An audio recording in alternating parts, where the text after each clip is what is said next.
영국 사회에 막강한 영향력을 미쳤던 요한 웨슬레 목사님의 얘기입니다. 요한 웨슬레 목사님은 아버지 목사님에서 19명의 자녀 중 19명의 자녀입니다. 형제들 19명이에요. 이곱 형제가 있습니다. 한 어머니, 수산나 웨슬레 어머니가 19명을 낳았어요. 쌍둥이 난 것도 아닙니다. 19명 낳았는데 15번째로 낳은 아들이 요한 웨슬레입니다. 세계적인 인물을 여러분 키우려면 일단 많이 나와야 확률적으로 하나는 걸립니다. 그리고 17번째가 그 찰스 웨슬레라고 여러분 찬송가에 나와 있는 웨슬레가 인도할 때 찬양했던 봉세 목사님이 찰스 웨슬레 목사님인데 17번째로 태어났습니다. 그 요한 웨슬레 목사님이 아버지가 세상을 떠난 1735년에 미국 선교를 갑니다. 이 미국의 선교를 간 목적에는 이 영국 사회는 너무너무 타락한 사회여서 저 아메리카 원주민이 있는 그곳에 가면은 저들은 좀 때가 덜 묻어서 복음을 순수하게 받아들일 것이다 라고 대서양을 횡단해서 가서 복음을 전하는데, 가봤더니 그쪽 원주민이나 영국 사람이나 죄를 있는 것은 마찬가지라는 것을 느끼게 되었습니다. 약 3년 사역을 하고 그는 별 소득도 없이 허탈한 가운데에 대서양을 횡단하는 가운데서 폭풍을 만나게 됩니다. 그 폭풍 가운데서 자신이 얼마나 특별한 믿음이 없는 자신인가를 부끄럽게 느낍니다. 배 한켠에는 모라비안 포도들이 그 폭풍 속에서도 고요하게 찬양하면서 너무 평안한 모습에, 대조적인 자신의 초라한 모습에 충격을 받고, 영국에 돌아와서 1738년 5월 31일 올드스쿨에서 그가 성령을 체험하게 됩니다. 이후로부터 이 요한 웨슬레 목사님의 사역에 날개가 붙게 되어가지고 세계적인 그러한 목사님이고 전도자로서 말을 타고 지구를 10바퀴를 돌 정도로 약 40만 킬로를 다니면서 전도를 했다고 합니다. 웨슬레 목사님도 실패를 통해서 결국은 자신의 모습을 발견하게 되고, 그리고 하나님 앞에 쓰임을 받게 되었다는 얘기입니다. 어젯밤 저는 잠을 못 이루고 잠에 실패를 했습니다. 잠을 2시간도 못 잔 것 같아요. 열대야? 아닙니다. 올림픽? 아닙니다. 저 올림픽 애국자가 아니어서 별로 관심 없습니다. 결과만 보면 되는 겁니다. 근데 어제 여자 국가대표가 이긴 것은 결과를 제가 봤습니다. 왜냐하면 저 조카가 국가대표 세트를 맡고 있거든요. 기왕이 이기면 좋겠다 해가지고 봤더니 이겼더라고요. 그런데 잠이 안 와요. 왜 잠이 안 왔냐면, 여러분들에게 지금 이걸 말하려고 합니다. 여러분들 집에서 비타민제 있죠? 비타민제를 절대로 공복에 먹으면 안 됩니다. 제가 어제 무슨 약을 먹었는지 12시 넘어서 그걸 먹고 잠을 잤는데, 이 비타민제는 이 산이 분출되기 때문에 이 위에서 이게 산이 계속 분출되고 잠이 안 오는 겁니다. 저는 그걸 먹은지도 모르고 잠이 안 오는 걸 몰랐습니다. 여러분들 비타민제 아무리 좋아도 잠자기 전에 절대 드지 마세요. 잠을 안 자고 싶으면 드셔도 괜찮아요. 그래서 잠이 실패를 하고 내가 아침에 아주 고전을 했었습니다. 우리는요, 일상생활에 성공보다는 실패를 더 많이 경험합니다. 여러분들이 어떤 위인전을 보게 되면요, 그 위인전을 보고 내가 어떤 도전을 받기보다는 질에 더 부담을 가질 때가 많습니다. 왜냐? 나의 삶과는 너무나도 괴리감이 있어요. 나는 실패를 거듭하면서 성공하는 그런 케이스가 별로 없는데, 이 사람이 실패를 많이 해가지고 그런 성공한 것을 그 책에 담아놔서 나하고는 너무 거리가 멀다는 느낌을 갖습니다. 근데요, 그들은 그 성공의 그 뚜렷한 부각, 성공을 더 뚜렷하게 부각시키다 보니까 그만큼 어떤 실패의 과정을 겪었는지 우리가 잘 모릅니다. 오늘 이스라엘 백성들이 여리고성을 점령하는 데 있어서 하나님의 은혜로 성공했지만 아이성을 점령하는 데 있어서 그들은 실패를 했습니다. 실패의 원인은 분명히 하나님이 가르쳐 줬습니다. 아간에 죄 있었음을 분명히 말해줬습니다. 그 실패를 이제 극복하기 위해서 아간의 죄를 정리하고 난 다음에 하나님은 다시 이스라엘 백성들에게 말씀하십니다. 그 말씀이 오늘 1절입니다. 제가 읽겠습니다. 여호와께서 여호수아에게 이르시되 두려워하지 말라, 놀라지 말라. 군사를 다 거느리고 일어나 아이로 올라가라. 보라, 내가 아이 왕과 그의 백성과 그의 성읍과 그의 땅을 다 내 손에 넘겨주었으니. 아멘. 아멘. 그들의 실패의 원인은 아간의 죄, 이스라엘 거룩한 공동체 안에 죄가 들어왔을 때 실패를 경험하게 되었습니다. 이를 놓고 보면 우리 인생 생활 속에서도 우리 안에 죄가 들어올 때에 우리는 승리의 삶을 살 수가 없습니다. 성공적인 삶을 살 수가 없습니다.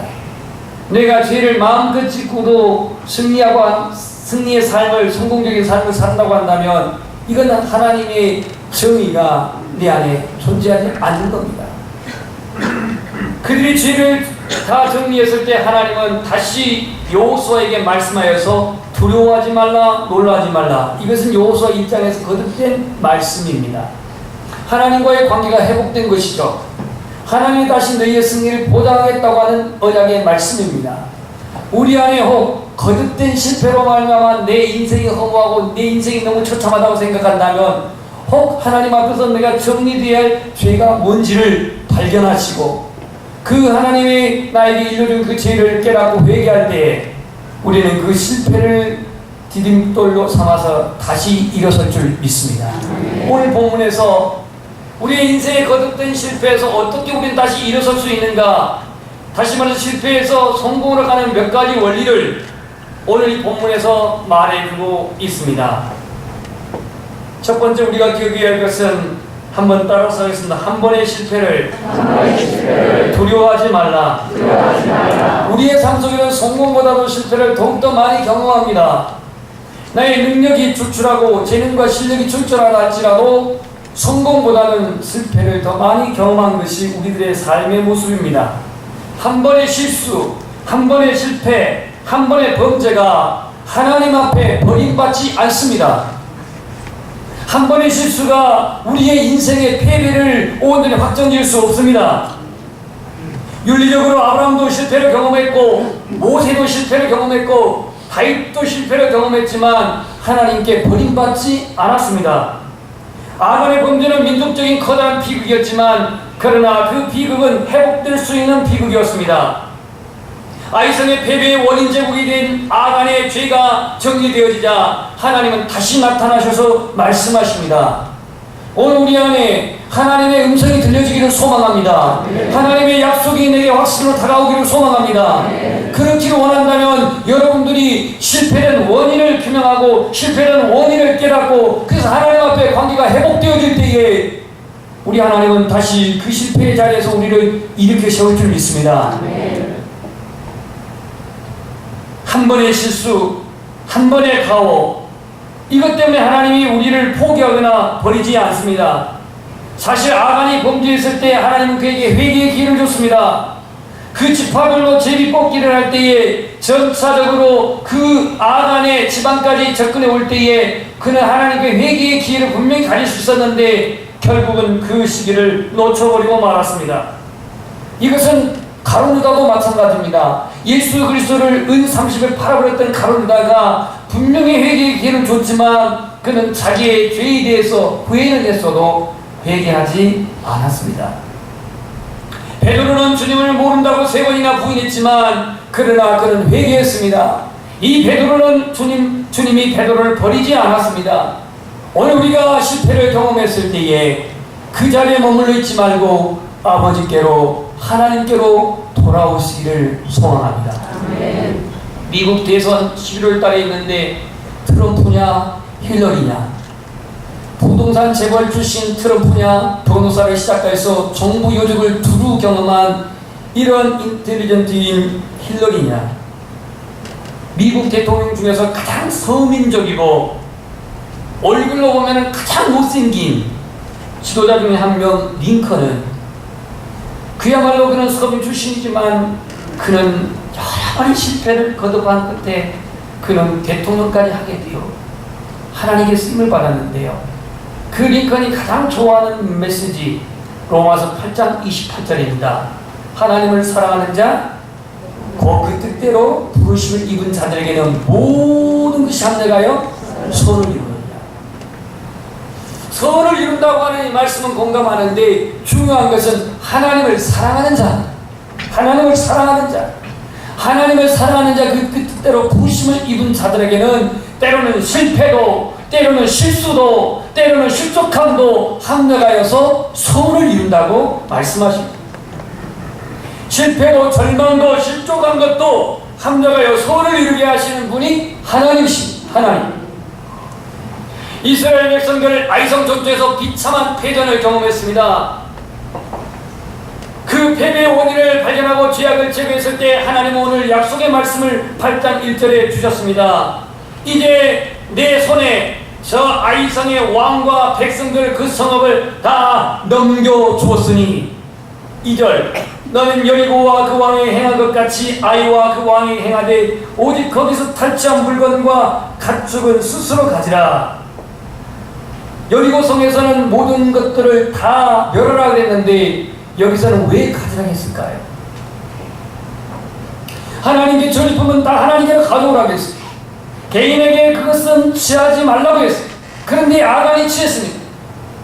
가나안 정복에 있어서 여리고 성은 첫 소득입니다. 첫 소득은 누구 거예요? 하나님의 거예요.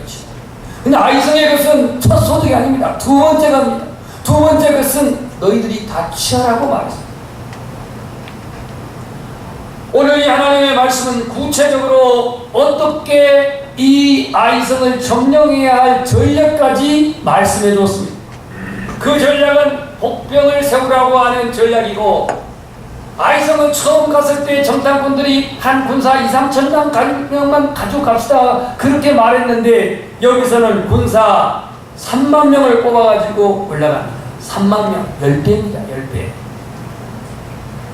여리고성을 그들이 점령하고 그 승승장구했던 기분대로 군사 한 3천 명 데리고 갔다가 패배했는데요. 이 아이성을 두 번째 칠 때는 하나님이 전쟁 각 지파별로 뽑아가지고 3만 명을 데리고 올라가는 전략을 하나님이 가르쳐줬습니다. 여러분, 하나님과의 관계가 회복되어지게 되면 하나님은 우리의 삶의 방향을 지시하시고 인도하시는 하나님이 되십니다. 군사 3천 명만 데리고 가서 수고를 덜하고 그냥 적당히 숫자 데리고 가서 싸워도 이길만 한다고 하는 정탐꾼의 보고대로 갔다면 7장에서, 그러나 8장에서는 군사 3만 명을 데리고 가라는 얘기입니다. 무슨 얘기입니까? 하나님은 그 아이성의 규모는 작아도 최선을 다해서 그 성을 공략하라고 말합니다. 어제의 성공이 오늘의 성공을 보장하지 않습니다. 어제의 승리가 오늘의 승리를 보장하지 않습니다. 어제의 승리에 도취되어 자만에 빠져버렸다면 결과는 뻔합니다. 어제의 부흥이 오늘의 부흥을 보장하지 못하고, 어제의 번영과 축복이 오늘도 보장하지는 않습니다. 오늘 내가 최선을 다하지 않을 때 우리는 다시 실패를 할 수밖에 없습니다. 주중에 아들과 영화편을 봤습니다. 무슨 영화를 봤을까요? 인천사 한국전쟁. 더글라스 맥아더 장군의 대화가 이런 말이 있습니다. 제가 너무 감동받아서 썼어요. 나이가 인생을 늙게 하는 것이 아니다. 여러분, 나이가 여러분 늙게 하지 않습니다. 이건 현실일지 모르겠지만 의지가 살아날 때 인생은 늙는 것이다. 의지가 살아날 때, 내게 의욕이 사라지고 의지가 사라지고 목표가 사라질 때 늙는다는 겁니다. 여러분들이 20대 30대가 지금 의지가 없고 목표가 없고 비전이 없다고 한다면 벌써 마음은 늙어가고 있는 겁니다. 얼굴은 팽팽할지 모르겠지만 작전 성공률 5,000분의 1의 불리한 여건을 그는 극복하고 인천상 작전을 성공합니다. 영화 내용은 말하지 않겠습니다. 또 재미없다 할 것 같아요. 미켈란젤로라고는 그 중세의 유명한 화가가 시스틴 채플 교회당 청동의 벽화를 그립니다. 그 중세의 성당, 그 중세의 교회당은요, 높이가, 실내 높이가 최소한 50m입니다. 아파트 15층 높이다. 이상 돼요. 까마득합니다. 50m는 낮은 것이고, 어떤 거는 천정이 80m 이상 되는 것도 있어요. 1층으로 되어 있는데.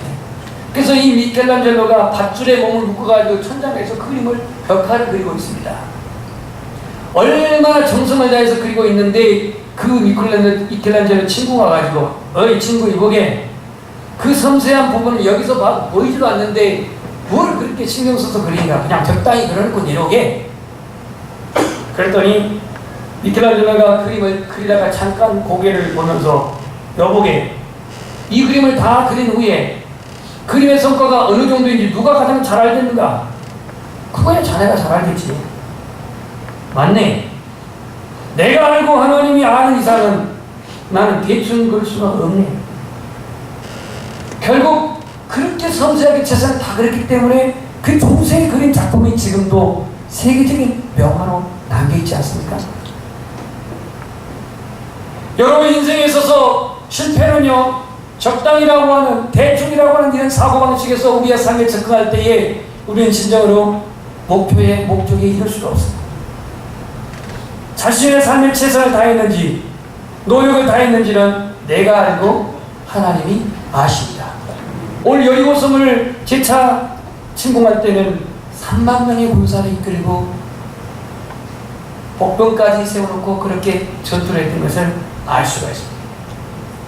세 번째로는, 그들은 첫 번째는 의욕 가지고 자신감을 가지고 왔는지 모르지만, 이 본문에서 세 번째 우리가 기억해야 할 것은 그 실패를 극복하는 데 있어서 그들은 하나님의 인도함을 받은 겁니다. 누구의 인도함을 받았다고요? 하나님의 인도하심을 받았다는 거예요.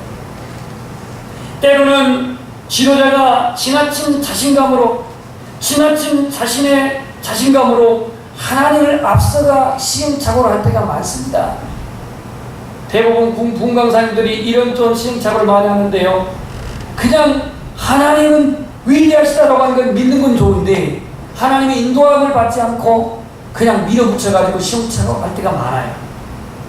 사울아, 자신이 블레셋과의 전투에 나가야 되는데 오리라고 기다리는 사무엘이 오지 않습니다. 제사장 사무엘이 오지 않아요.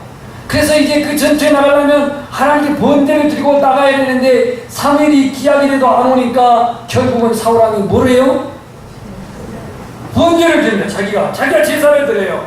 하필이면 그 제물을 태우고 있는데 그때에 누가 와요? 사무엘이 옵니다. 왕이시여, 왜 이 말못된 일을 합니까? 라고 책망을 합니다. 여러분들이 하나님의 인도를 받을 때에 나의 어떤 경험과 나의 지식으로 섣불리 판단해서 더디다 해서 늦다 하여서 하나님의 뜻을 앞서 가지 마십시오. 바울이 탄 배가 276명이 탄 죄수들과 그 선원들이 탔는데요, 이 선주가 바울의 말보다도, 하나님 말보다도 선장의 말을 더 신뢰가지고 그 항해를 강행했다가 유라굴로 광풍을 만나지 않습니다. 하나님의 인도하심을 받지 않고 독단적으로 행동했다가 그 모든 276명이 죽을 뻔한 그러한 그 고난을 받게 됩니다. 오늘 저와 여러분들은 조금 늦더라도, 더디더라도 하나님의 말씀의 인도를, 성령님의 인도를 받기를 소망합니다. 아멘. 로마서 8장 14절을 보면 그리스도인의 승리의 삶은 하나님의 인도하심을 받는 데 있다고 말하는데요, 우리 한번 따라서 하겠습니다. 무릇 하나님의 영으로 인도함을 받는 그들은 곧 하나님의 아들이라. 하나님의 인도함 받는 자가 하나님의 아들이라고 말합니다. 하나님의 자녀라고. 그래서 다윗은 여호와는 나의 목자시니 내게 부족함이 없으로다. 그가 나를 푸른 초당에 누이시며 신만한 물가로 인도하신도다. 자기 이름을 위하여 의의 길로 인도하신도다. 여리고 성에 비하면 아이성은 규모가 작은 성이었지만 오늘 그들이 죄악을 그 회중에서 다 제거하고 하나님 앞에 관계가 회복되니까 하나님이 구체적으로 인도해 주셨습니다. 전력까지 세우시고 인도해 주셨습니다. 승리를 보장해 주셨습니다. 오늘 본문에 너희가 성읍을 취하거든 그것을 불살라 여호와의 말씀대로 행하라 라고 이렇게 말씀을 하고 있습니다. 24년 전 순천에 내려올 때 저는 순천이라고 하는 곳에 전만 보고 환경 따지고 오지 않았습니다. 하나님의 인도하심을 갖고 왔습니다.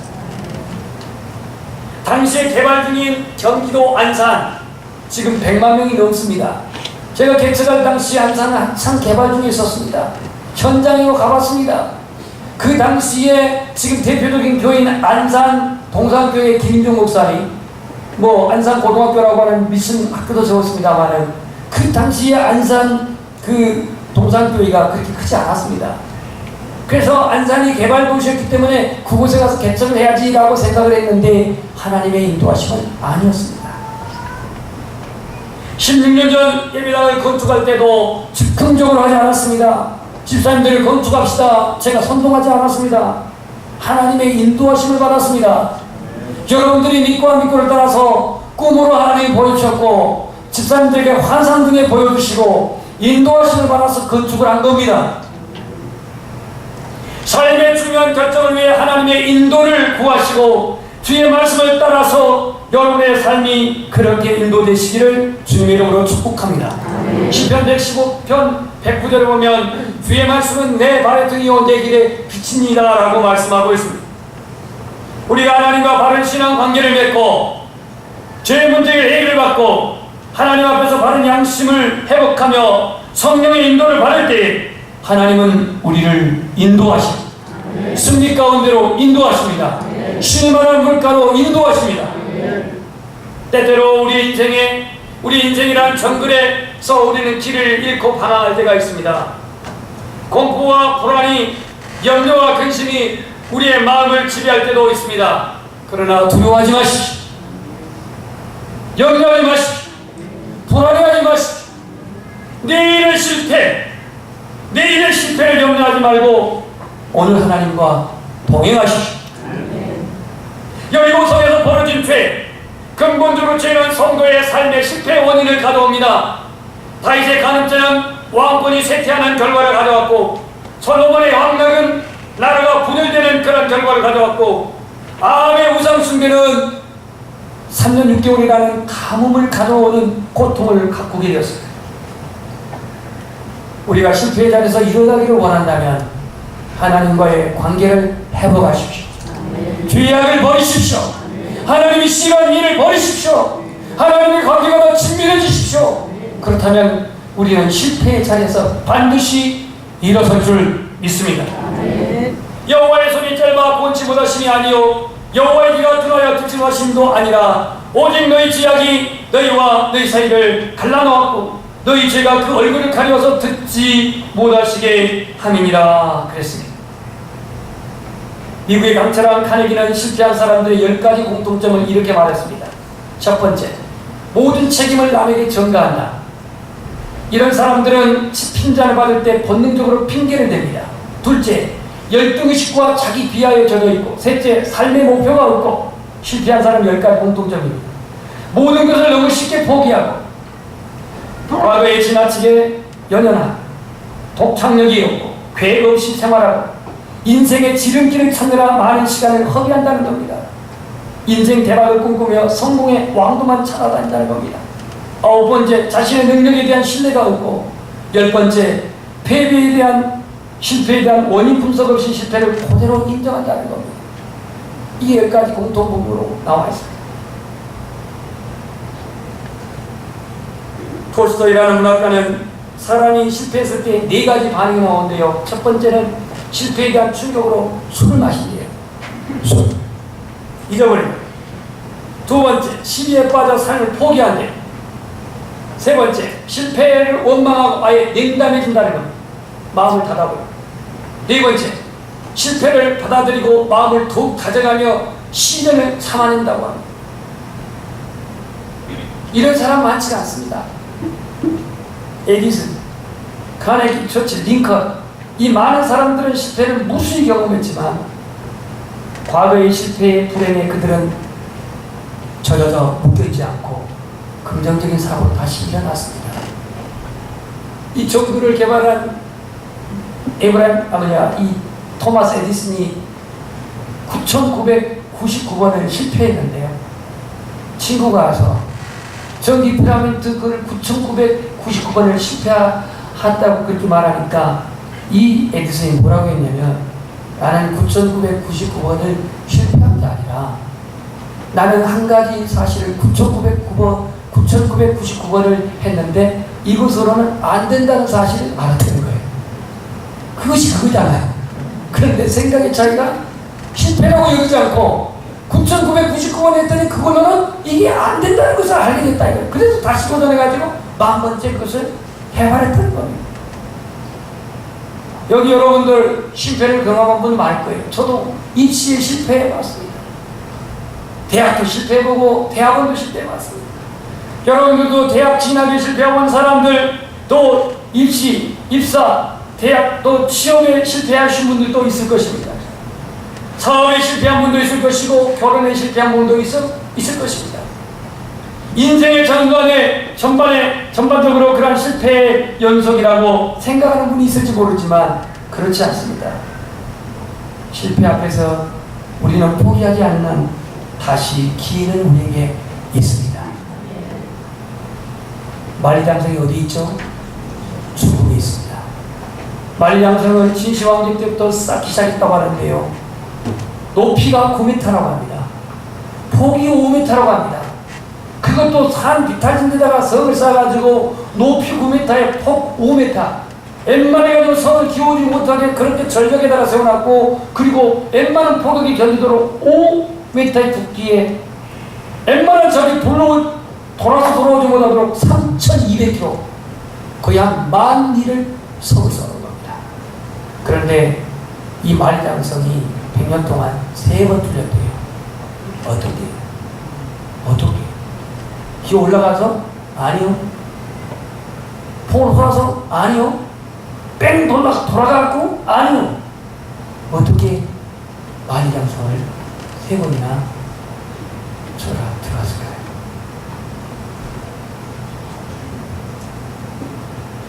아이고 머리 아프지. 바로 뇌물이었습니다. 성문 지키는 문지기에 뇌물을 줬더니 문을 다 열어줬다는 겁니다. 성문에 문 열어주면 누가 못 들어가는 거야? 다 들어가는 거죠.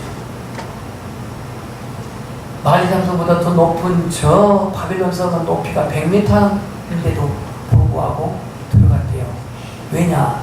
후문에 의하면은 그 바벨론 성 안에 있는 유대인들이 성문을 열어줬단 말도 있는데요.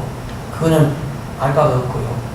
제가 말씀드리고 있는 건 뭐냐면, 만리장성이 아무리 견고해도 그 가치와 현실 사이에 이 현실에서 이 사이가 뭐냐, 가치의 소중함을 인정하지 못하면 그 가치의 목적이 무너져요. 결국은 북방 오랑캐를 지키겠다고 하는 그러한 목표의 가치를 세워놓고 성을 세워놨는데, 이 가치가 현실 속에 무너졌을 때에 결국은 아무리 두꺼운 아무리 땅굴불락의 만리장성이라도 겨우 침략당하고 말았습니다. 우리의 삶 속에서 여러분의 가치가 뭡니까?